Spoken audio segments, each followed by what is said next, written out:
दोस्तों, आज आपको गौतम बुद्ध की कुछ ऐसी कहानी पढ़ने को मिलेगी जो नैतिक शिक्षा से परिपूर्ण है।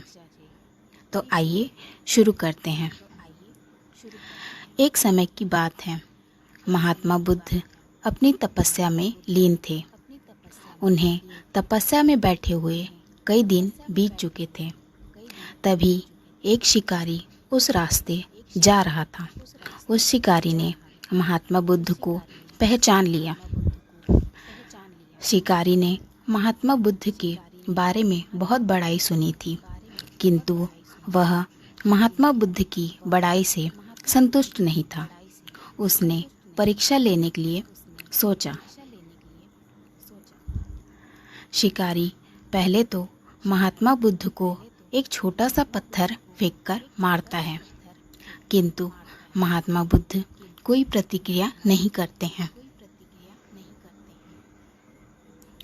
क्योंकि उनका मानना था शरीर को तकलीफ होती है, आत्मा को नहीं। शिकारी द्वारा फेंके गए पत्थर के कारण शरीर को कष्ट हुआ, किंतु आत्मा को नहीं।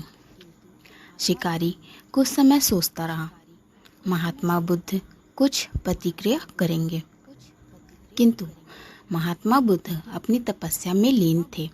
उन्होंने कोई प्रतिक्रिया नहीं की। पुनः शिकारी ने पत्थर फेंका। वह पत्थर महात्मा बुद्ध की आंखों के ऊपर लगा और उस जगह से खून बहने लगा। महात्मा बुद्ध को आभास हुआ उनके शरीर से रक्त बह रही है, किंतु वह फिर भी अपनी तपस्या से नहीं उठे।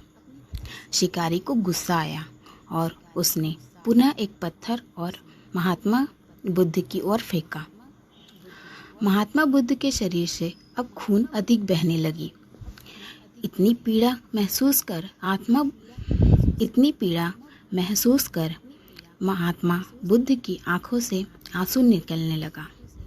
शिकारी ने महात्मा बुद्ध के पास जाकर पूछा, आपको जब मैंने पत्थर मारा तो आपने कोई प्रतिक्रिया नहीं दी। महात्मा बुद्ध ने बड़ी ही सरलता से कहा, क्योंकि इससे मेरे शरीर को कष्ट हुआ है, मेरे मन मस्तिष्क को नहीं। शिकारी अचंभित रह गया। उसने पूछा, फिर आपके आंसू शिकारी अचंभित रह गया। उसने पूछा, फिर आपकी आंखों से आंसू क्यों बह रहे हैं? इस पर महात्मा बुद्ध ने पुनः कहा, तुम्हारे द्वारा दिए गए अनुचित कार्य के परिणाम के बारे में मेरा मस्तिष्क मेरी आत्मा विचार कर रो रही है। तुमने इतना बड़ा पाप किया है, तुम्हें कैसी सजा मिले? बुद्ध की बातों को सुनकर शिकारी महात्मा बुद्ध के चरणों में नतमस्तक हुआ और उनसे क्षमा याचना की। बुद्ध की बातों को सुनकर महात्मा बुद्ध क्षमाशील व्यक्ति थे। उन्होंने तुरंत शिकारी को क्षमा कर दिया और अपना आशीर्वाद दिया। वह शिकारी महात्मा बुद्ध का आशीर्वाद पाकर एक महान व्यक्ति और साधक के रूप में जीवन व्यतीत करने लगा। एक व्यक्ति जाने अनजाने अपने आसपास के लोगों को काफ़ी दुख पहुंचा देता है, जिसे बाद में उसे पछतावा ही होता है। कहा जाता है किसी का दिल दुखाना समुद्र में फेंके गए पत्थर के समान है। वह पत्थर अंदर जितना किसी का दिल दुखाना समुद्र में फेंके गए पत्थर के समान है, वह पत्थर अंदर कितना गहरा जाएगा, इसका अंदाज़ा लगाना मुश्किल होता है।